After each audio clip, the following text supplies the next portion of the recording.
Hello and welcome to the Eoff Reviews. Today is January 1st, 2019. Today we're reviewing God of War. I'm a big fan of God of War franchise. In the past, God of War has been pretty much a amazing game. That's why I'm pretty excited to play this newest version that Sony made. If you're not familiar with God of War, I did a review. Check it out. Here's a thought. If you guys are interested in me doing reviews on old video games, retro video games that are pretty good and that you haven't played and it's not going to break your pocketbook to go and purchase, give me a comment down in the comment section. Maybe I could dedicate just one day a week just for that. But today we're doing God of War. There's not much settings or modes. It's just changed to difficulties and start game. He's starting off by chopping down a big tree, and there's like a slow theme going on right now.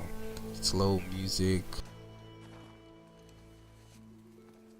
This game is moving kind of slow. Got a kind of a depressing music in the background, so I'm going to be skipping a little bit throughout the gameplay.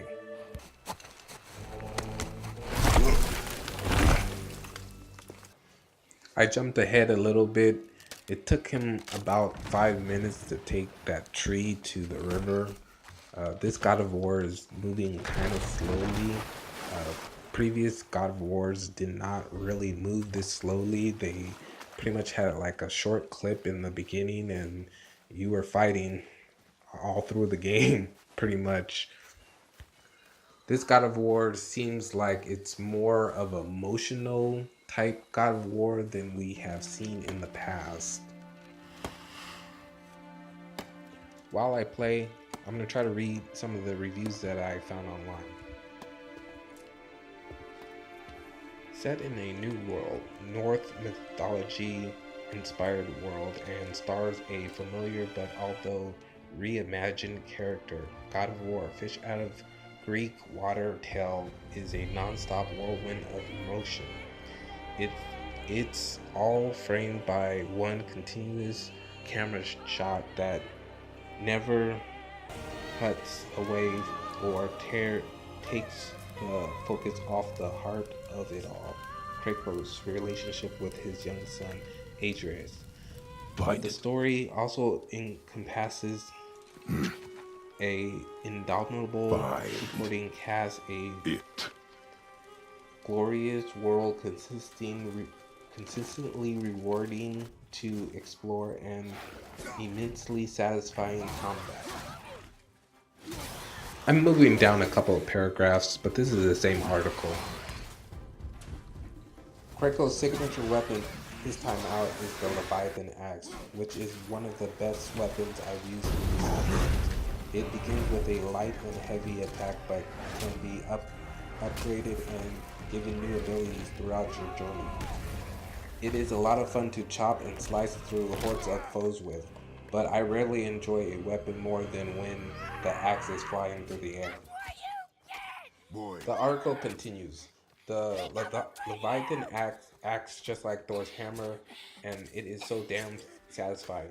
Its best trick is that when thrown, the Leviathan acts just like Thor's hammer, Mjolnir, as dictated in Marvel movies. The axe will whip back into your hand with the tap of the triangle button, cutting any foes in its path, both coming and going. It's also imbued with a frost power that can freeze individual targets while it is lodged in them, letting you disable one while you beat on his friends with Kratos' almost as lethal fist.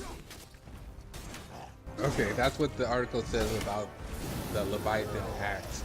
But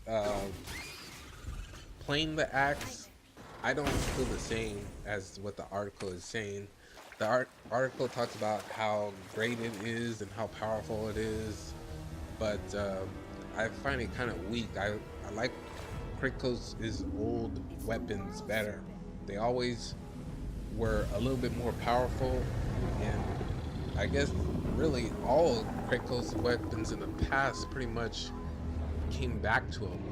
He started off with chain knives that he whipped out, threw him, and he pulled the chain back and it came right back to his hands. This is just kind of like a new version of that. Here's another article from a different site. God of War is a mythological based action adventure video game franchise created by Sony Santa Monica Studios. The series debuted in 2005 on PlayStation 2 video console, but became the flagship for PlayStation brand. It consisting of 8 games across multiple platforms. The story is about Kratos, a Spartan warrior tricked into killing his wife and daughter by his former master, the Greek god of war, Ares. Kratos seeks to rid himself of the nightmares by serving the Olympian gods, but soon finds himself in confrontation with them due to their machinations. Years after the destruction of ancient Greece, Kratos ends up in ancient Norway with a young son named Adrios.